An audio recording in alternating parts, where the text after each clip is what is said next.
الحمد لله الذي بنعمته تتم الصالحات. الحمد لله وكفى بها من نعمة. الصلاة والسلام على المبعوث رحمة للعالمين محمد بن عبد الله وعلى آله وأصحابه ومن تبعهم بإحسان إلى يوم الدين. قال سبحانه وتعالى في محكم التنزيل: ومن آياته أن خلق لكم من أنفسكم أزواجا لتسكنوا إليها وجعل بينكم مودة ورحمة إن في ذلك لآيات لقوم يتفكرون. مسيبة جلبة تدبة باوين يتدي أو الله بجو سنيدو وودو مرونكتا ممرا دمو juulay ɓurnaɗo tagi fongon sallallahu alayhi wa sallam, kanko e ɓeygure makko nden e sahabaɓe makko e kala wonɗo e laawol ɓeɗo ila yawmil qiyama. Yewtere anden hande inchallahu hino yiilo nokkugo Allah subhanahu wa ta'ala on o daali wowa min ayatihi, no jeeya e ayeje makko ɗen, no jeeya e mandeji makko ɗin, an khalaqa lakum min anfusikum azwaja, wo o tagani on o itti e moɗon onon worɓe ɓen sonnaɓe fi honɗum litaskunu ilayha, wo ko fiyo on deeƴu e maɓɓe, ko fiyo on hoɗu e maɓɓe, ko fiyo on fowto e maɓɓe, ko fiyo on dakmito e maɓɓe. Ko ɗum ɗo woni hadafu arano on ko Allah subhanahu wa ta'ala on tagiri sonnajo. An khalaqa lakum min anfusikum azwaja litaskunu ilayha. Ɓawo ɗum ɗo wa ja'ala bainakum mawaddatan wa rahma.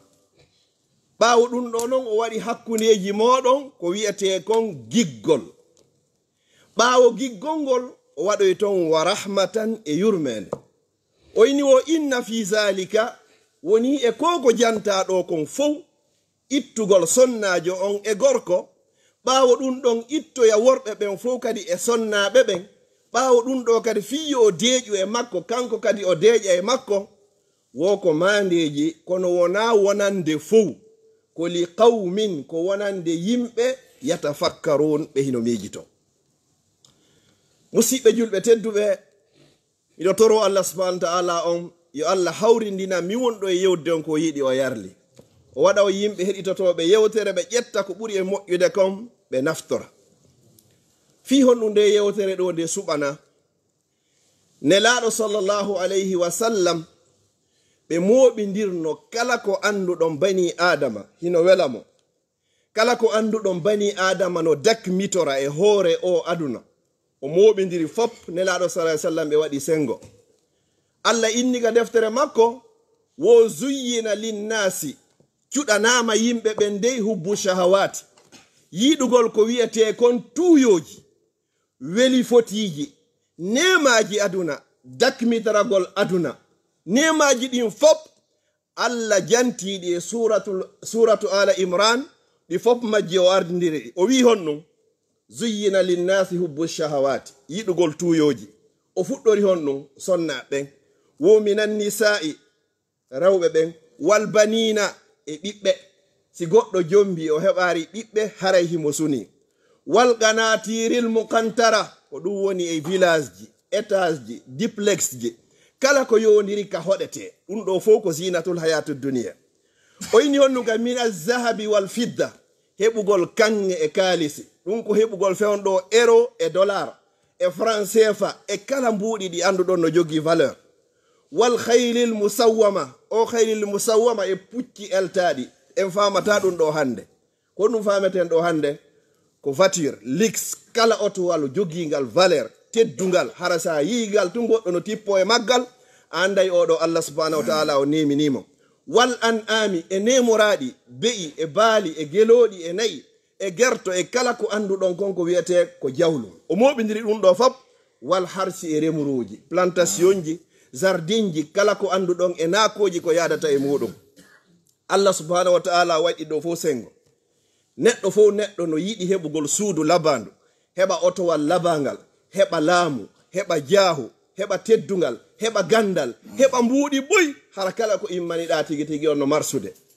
Allah waɗi ɗum ɗo fop sengo woto o inni accemi yeeto on ko ɓuri moƴƴude ɗi dakammeji ɗo fop ɓeyni wo almar'atu saliha ko sonnajo moƴƴo e nder galle. wallahi ko ɗum nelaɗo sallallahu alaihi wasallam maki hadis on ɓe wi wo adduniya mata'un wo aduna on wo ko o dakamme ko o mbelenduru himo foti ha himo weli ɓeyni wa khairu mata'iha ko ɓuri moƴƴude e dakamme aduna on fof wo ko almar'atu saliha ko sonnajo moƴƴo e nder galle.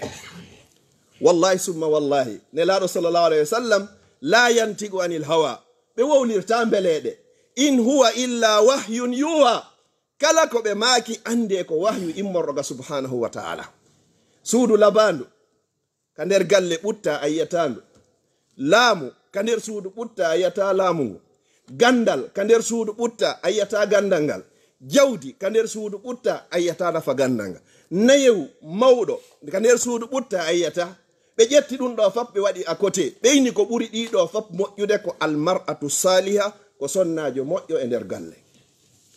musidɓe julɓe tedduɓe karamo ko ɓen ɓe wi wo aljanna aduna on wo ko piiji nayi.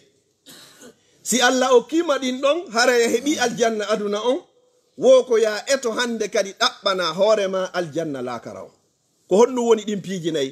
go'o ko lanɗo fewuɗo nunɗuɗo ka leydi ma.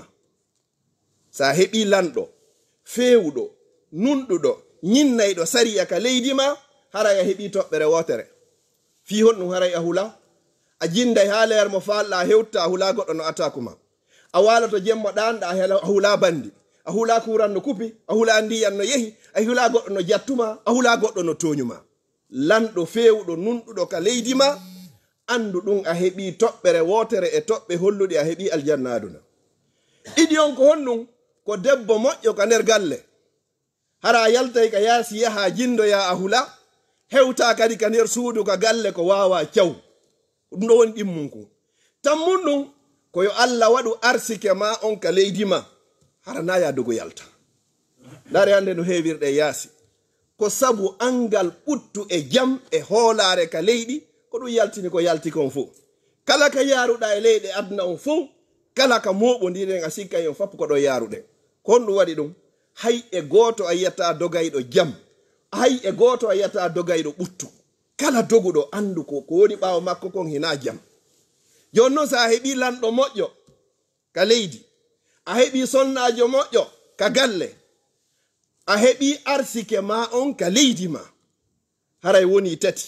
naya ɓunkun ko honɗum ko yo Allah waɗu sukkar e njuuri ka ɗengal ma hara sa wowli yimɓe ɓen ɓe faamay ɓe nana ɓe hutora ɓe gollitira ka yaruɗa wo ko wawa caw haray ala ko luttani bani adama ɗiɗo piiji nayyi.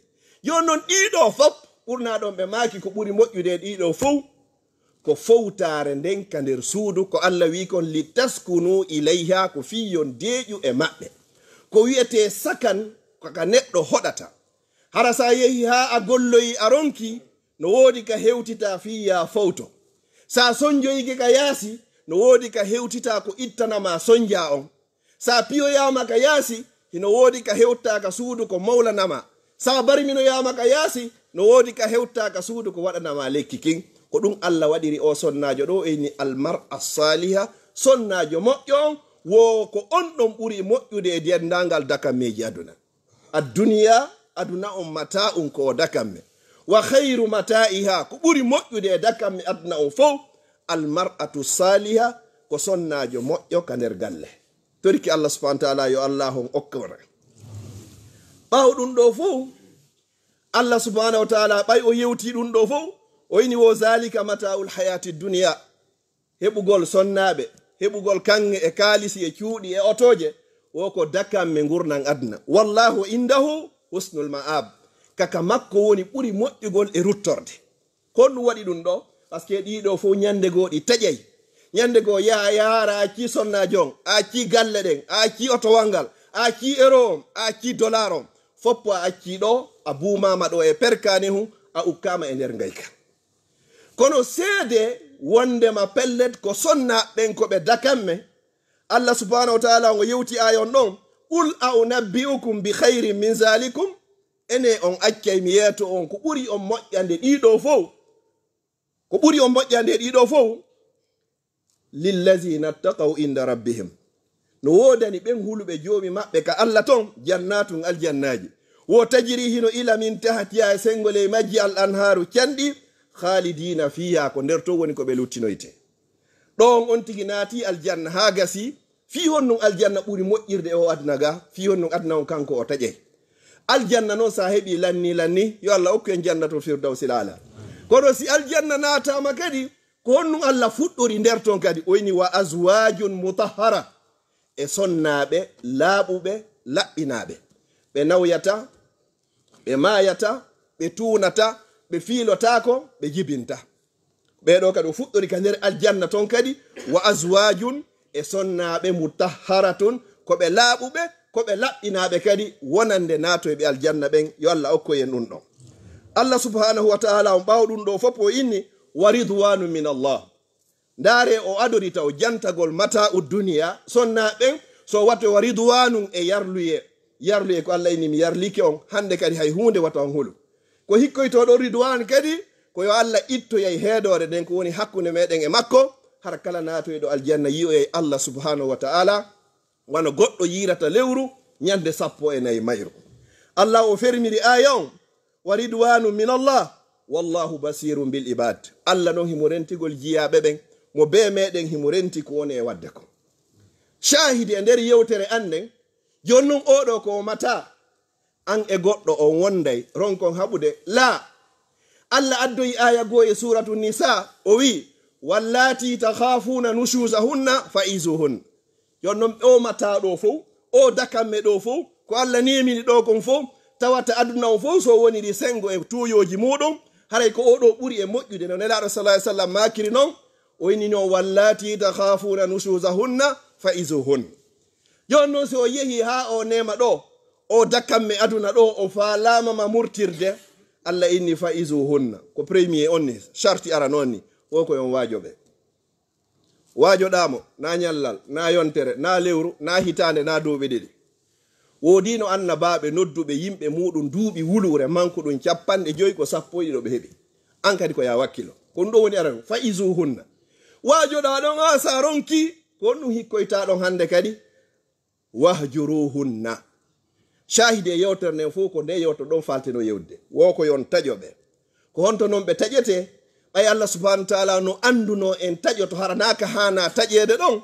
o inni wo fil madaji'i kaka lelanɗe kaka danki ko fi mbalni nin hanɗamo taƴade ko honno noon taƴorte nanu wona e gerdede ɗum fewno musidɓe julɓe tedduɓe lande ɗen ɗe heewi telen ɗo ha sonja heewi hakkudeji meɗen enen e sonnaɓe meɗen musidɓe julɓe tedduɓe o sonnajo o mara hay e nokko kaw ittoya tuyo makko si wona e ma ko honɗum salanantoɗa oɗo jonnitugol mo haqqe makko ka mbaldi an o sonnajo ɗo kadi o gorko o mara nokku ko ka daganimo sina e sonnaɓe makko ɓen ko honɗum salantoɗamo hande kadi e jonnitude haqqe makko ka mbaldi haray ɗum hino harmi ka nder l'islam hino harmi fi honɗum nelaɗo sallallahu alayhi wa sallam ɓe maki wo sonnajo hadis on ko fillimo ko aba hurayra radiyallahu anhu ɓe maki iza da'a ar-rajulu imra'atahu ila firashihi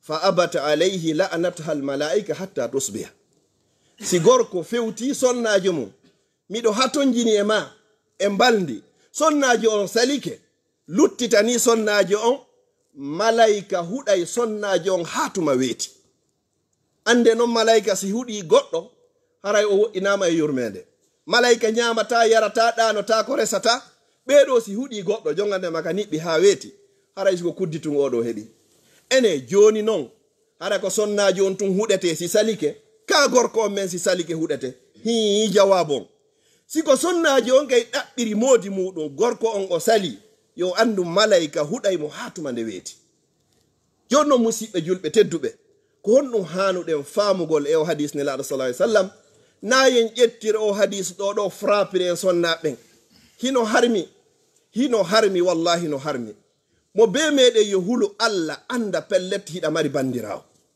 mo be meɗen yo hulu Allah anda pellet hiɗa jiidi hiɗa jogi ɓiɗɗo debbo.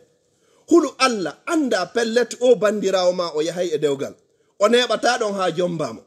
Hulu Allah anda pellet hiɗa jogi ɓiɗɗo debbo o neɓata ɗon ha jombamo, pellet ko goɗɗo go woni ko jomboytamo. O sonnajo kadi ɓeygu ma yo hulu Allah o anda pellet mo jogi bandirawo gorko, on kadi hino jombi no wondi e ɓeygu mum.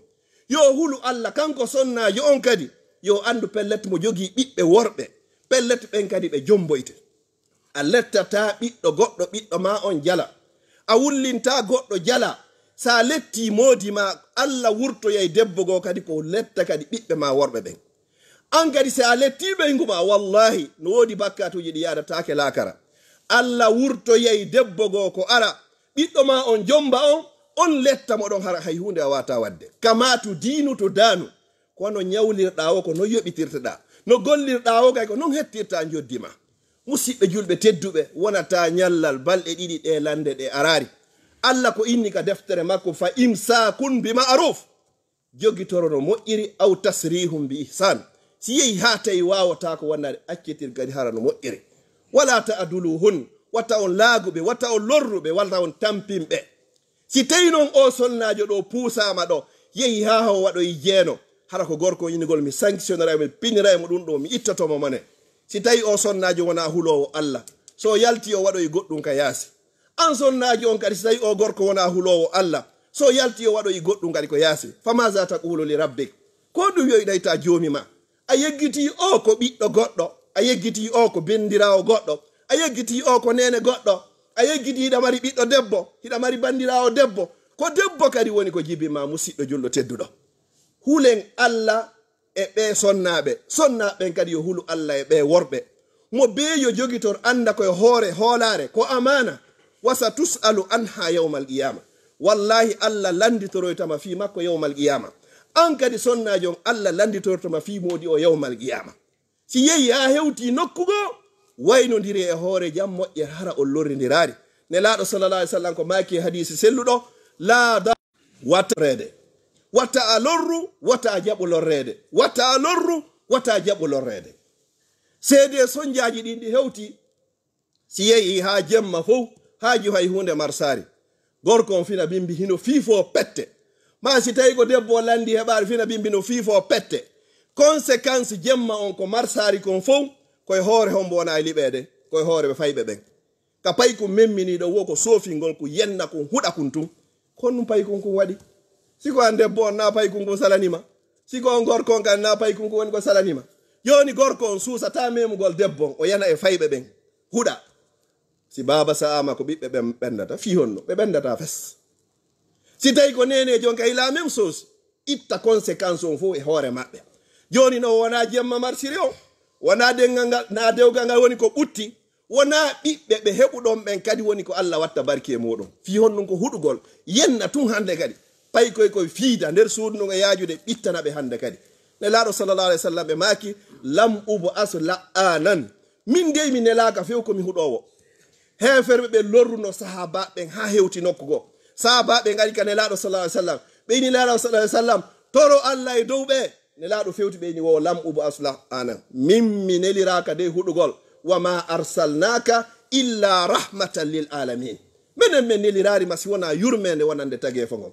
Nelaɗo tampi ha hewti nokkugo. Ɓe sonjama ɓe fiɗama kaaƴe ha ñiƴe maɓɓe ɗen itta. Allah subhanahu wa ta'ala neli malaika fof ɗum ko ɓe yimɓe ɓe Taif. Ɓeyni Muhammadu hande siɗa faalami waylita e leydi ni foppe hoore ɓeɗo. Nelaɗo sallallahu alaihi wasallam makila terte ɓeɗo. Si tawi ɓeɗo jaɓari miɗo tori Allah yo Allah yaltinoy e keeƴi ɓeɗo jaɓoyayɓe l'islam.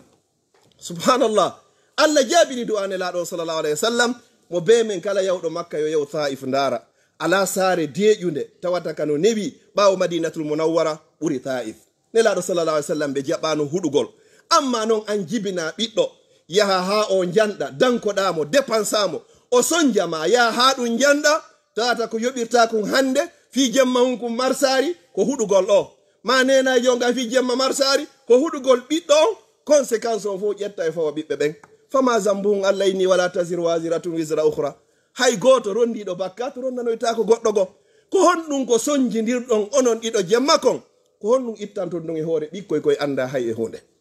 Musidɓe julɓe tedduɓe, ɗum ko haqqe molanaɗo non ko tawata yahay ha fami ronka andude hoore e binde. Sabu kuddi ndin nenejo ko toroto e hoore ɓiɗɗo koko jaboto, babajo ko toroto e hoore ɓiɗɗo koko jaboto. Woodi e nenejo goto torantonoɗo ɓiɗɗo muɗum, nde baykunkun arno yeeso makko o, ko nene makko ko innata ariɗo ya imamul haramain. Ayi wono yayɗo imam on jango ka suudu kaaba. Oɗo ko ɗum ɗo torotono. Nayne ɗo Allah halkima, Allah huɗima, Allah sofinima, Allah waɗi ɗum ɗo. La, ta ɗum yaltu e konngol e hunduko julɗo. Haysi ko kefero ne laaɗo jaɓanu huɗude ɓeya. Ko honɗum huɗanta ɓiɗɗo ma, ko honɗum huɗanta ƴiƴam ma, ko torinoɗa Allah yo Allah okkore, ko jombirnoɗa ko fiya heɓu ɓiɗɗo. Sonnajo on si woni hitande duuɓi ɗi o jiidaki, ko toroto Allah yo Allah okkormo ɓiɗɗo. Ya ha o ɓiɗɗo heɓo, tawa o no wondi e kellal. Himo timmi tis, hakkille no timmi, tere hino timmi, hakkille woodi. Piiji ɗin fof no timmi, tawa ko yoɓirton kum ɓikkun, ko jarnirton Allah subhanahu wa ta'ala, ko huɗugol kun bimbi e kiikiiɗe jemma e ñadorma. Kala seytinanɗo oya ko yiltagol huɗa o ɓiɗɗo ɗo hande kadi fiyo muusu nenejo on, maɗum nenejo on huɗa ɓikkun kum, sofina kum, piya kum, fiyo muusu babajo on. Ko honnum babaji on waɗi musidɓe julɓe tedduɓe, ma ko honnum nenejo on waɗi, ma ko honnum o ɓiɗɗo waɗi.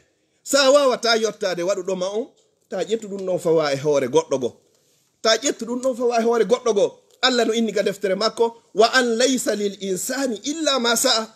Neɗɗo fof neɗɗo ko wodanimo ko golli kon, wa anna sa'ayahu sawfa yura summa yujzahu aljaza al awfa. Miɗo toro Allah subhanahu wa ta'ala on wawɗo mo ronkata yo Allah ɓeyde moƴƴinande. Aqulu qawli hadha wa astaghfirullah li wa lakum fastaghfiruh innahu huwal ghafurur rahim.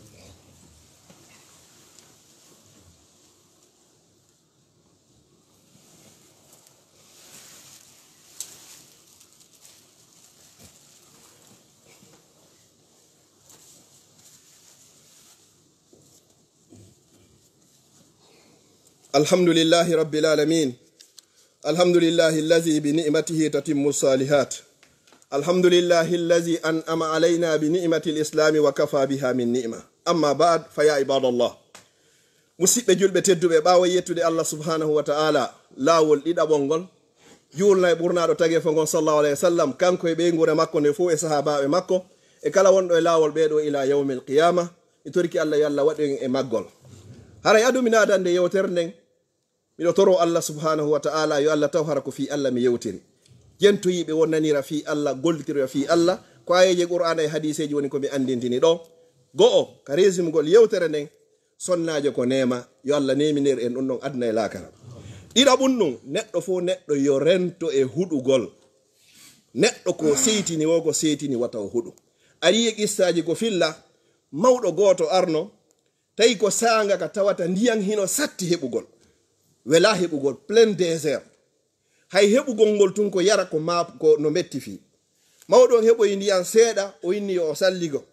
Ka o salligoto ɗon paykum makko hino doga, kun timminari woɓɓe ini duuɓi 5, woɓɓe ini timmari duuɓi 5 seeɗa, ko ɗuuɗi wodo ko telen duuɓi 5. Paykum ko hino doga takko baba mum hino welti. Ɗon an tum paykum e mawɗo ko honno ɓiɗɗo hara ko toso kon. Ndiyan non no heɓori kara han. Paykum e nder ko dogata ɗum ko jaɓɓo baba muɗum non anda ko fewni kañum. E nder ɗum o tappori cetalum kun tun, cetalum kun wayliti ndiyan nan fof hibbi. Mawɗon hakke ko seytini ndiyan heɓorɗan kala han, o inni Allah mi torike ma luttimo ka woni ɗon. Subhanallah, Allah inni mi nani mi jawi. O luttini paykum kun non, ku yawno ha o heɓi duuɓi 60 e goɗɗum o to wari ɓuri ɗon. Sabu konngol baba makko gotol pet. Musidɓe julɓe wattanen hakkil moƴƴa. Leyɗe ka wonɗe nga ko leyɗe sonja hino woodi, kono eto wawa jogitade hoorema, wata heɓu perdi adna heɓa perdi lakare. Wata perdu sonnajo on, perda ɓiɓɓe ɓen, perda Allah, perda julɓe Allah ɓe. Ko ɗum woni khusranu dunya, perda adna, perda lakara. Hina debbo on, hina ɓiɓɓe ɓen, hina julɓe Allah ɓen, hina Allah kadi woni ko weltanima, wonane laaɗo sallallahu alayhi wa sallam. Sabu seytane, neɗɗo fo neɗɗo si yehi ha hewti alhaali gon ton, moɓu pawle ma yalta ayna auzu billahi minash shaitani rajim, kono wata huɗu. Toɓɓere ko hikkeno resumgol yewtere nden, taƴagol sonnajo e mbaldi kaka danki wona hay ka salon, taƴagol sonnajo kaka suudu wona ka yaasi.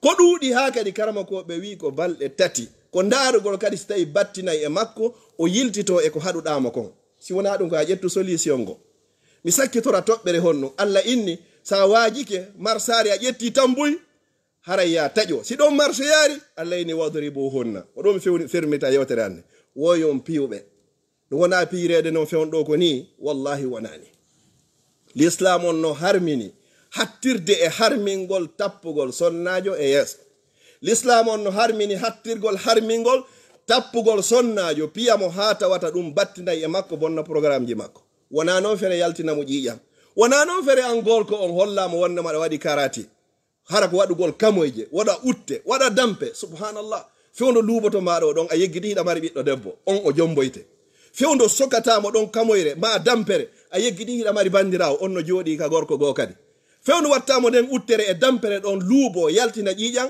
a yejjiti ko sonnaji woni ko jibinma subhanallah musidɓe julɓe tedduɓe hino yurmi ko ɗum so ƴetti o daari o sariya mo portoɓe ƴetti ɗo on taway ko sariya mo l'islam on wi'uno on wonnema piyatake few si moƴƴatako ka joni to few lanni joni noon si tawi noon kay ko sengo sonnajo on sonnajo anduɗo wuurimaye ko tawata pelleti o mara baba si wona baba gorko on uddita hunduko makko ha ko ɓaaro yenna moodi mum baba fayɓe muɗum yennamo few yennamo ha e nder conki nelaɗo sallallahu alaihi wasallam e makuno wolaw kuntu amiran haramiɗo yamirayno goɗɗo nde o sujjanta goɗɗo mi innayno gorko sonnajo e sujjan moodi mum hakke ko hani mo ɗoftade mo hanuɗa hay sujjande si sellayno ko on udditata hunduko mum yenna ley conki wowla mettuɗi taƴoɗa tawata ha gorko yiya hewtanamo nokkugo hara kanko fankata fino deƴƴira hande kadi tawata kanko ngo wowli hande kadi ko ɓurɗo towde hito ngo wo hande kadi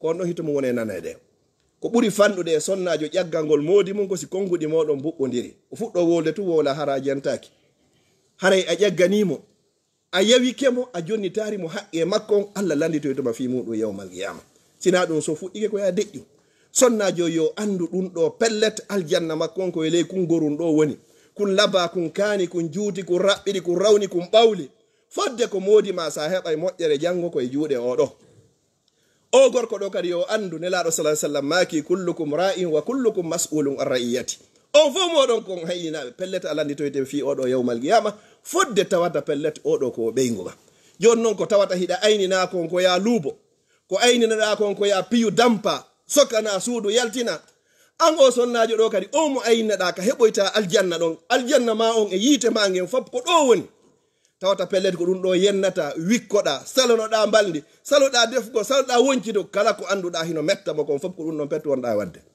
kon ɗum wiyoyta jomum ma si mayde ma ari ƴettugol ma ɗon ko ɓuri hulɓinade kon fof sonnajo suusa e noddugol oustage min e moodi am meɗen taƴodiri woni yontere men hewrodirari woni lewru woɓɓe ina hitande hiɓe walde ga salo miɗo walde ga samoro subhanallah si mayde ƴettima fewndo ɗon kon ɗum innoyta malaikaɓe ga nder gaba kon ɗum innataɓe e hille ɓeynima aljanna ma on ko ɗo woni sonnajo e nder deɓe ko ɗuuɗi kon fop ko toɓɓe nayi o ɗaɓɓira fi yo heɓoye aljanna jowi makko nelaɗo maki on sallallahu alaihi wasallam iza sallati lmar'atu khamsaha wa samat shahraha wa hafizat farjaha wa ata'at zawjaha ko ɗum hiki yeeso ɗon ko dakhalat jannata rabbiha si sonnajo o juuli waktuji makko ɗin jowi o hoori lewru makko suumaye ndun o reeni ɓandu makko ndun e worɓe janamɓe o ɗoftike moodi makko piiji nayi pet ñande o maayo ko ɓenta yo naatiroy kala aljanna mo o faaliroya jonon ɗiɗo fop o yeebi himo taƴi moodi makko himo juulude himo bootude leydi himo taƴi moodi makko o himo hoorude himo ñallirde himo taƴi moodi makko wo himo tiggi wallahi himo wirti musidɓe julɓe tedduɓe yo fuɗɗor ɗum ɗon taho o sakkitoreya ɗum ɗa ko ka zalika gorko on kadi himo dankade ɗa himo tambitori hay si innama enneroɗa joni sonnajo on kala ko landi ko probléme tun hande kadi mbuɗu mo gorko ƴetti naɓi ka jamiw mbuɗu mo gorko ƴetti darniri jamiw mbuɗu mo gorko ƴetti waɗi fi sabilillah ko wiyete sadaqatun jariya ɗiɗo fof no mari baraji ka Allah wallahi koko ƴettata ennero amali mutagabbali mabrur allahumma jal jam'ana hadha jam'an marhuma wa tafarruqana min ba'dihi tafarruqan masuma اللهم لا تجعل فينا ولا معنا ولا من بيننا شقيا ولا مطرودا ولا محروما برحمتك يا أرحم الراحمين ربنا هب لنا من أزواجنا وذرياتنا قرة أعين واجعلنا للمتقين إماما وصلى الله وسلم بارك على نبينا محمد وعلى آله وصحبه وسلم تسليما كثيرا وآخر دعوانا أن الحمد لله رب العالمين وأقم الصلاة